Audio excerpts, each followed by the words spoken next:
और में खौफनाक आग के हवाले से गुलबर्ग के इलाके में 4 मंजिला शॉपिंग प्लाजा में लगने वाली आग 8 घंटे बाद काबू पा लिया गया है। आग ने पूरी इमारत को लपेट में ले लिया। फायर ब्रिगेड और रेस्क्यू 1112 के 25 फायर टेंडर्स स्नॉर्कल ने आग बुझाने में हिस्सा लिया। ताजरों का करोड़ों का सामान जल गया। शॉपिंग प्लाजा में आग बुझाने के आलात ना थे। रेस्क्यू में रुकावट डालने पर सिक्योरिटी इंचार्ज समेत 2 अफराद को गिरफ्तार कर लिया गया। वजीर आला पंजाब उस्मान बुज़दार ने इंक्वायरी का हुक्म दे दिया है।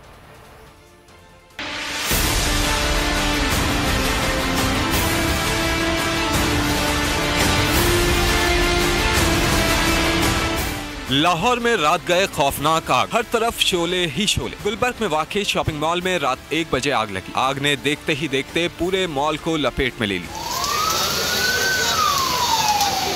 प्लाजा में 400 से ज्यादा दुकानें कायम हैं, जिनमें बेशतर दुकानें रेडीमेड गारमेंट्स और मोबाइल फोन्स की हैं। ताजिरों का करोड़ों का सामान जलकर खाकस्तर हो गया। फायर ब्रिगेड और रेस्क्यू 1112 के 25 फायर टेंडर स्नॉर्कल ने रेस्क्यू ऑपरेशन में हिस्सा लिया। डीसी लाहौर उमर शेर चट्ठा का कहना था, आग कैसे लगी वजह सामने ना आ सकी। रेस्क्यू में रुकावट डालने पर सिक्योरिटी इंचार्ज समेत 2 अफराद को गिरफ्तार कर लिया गया।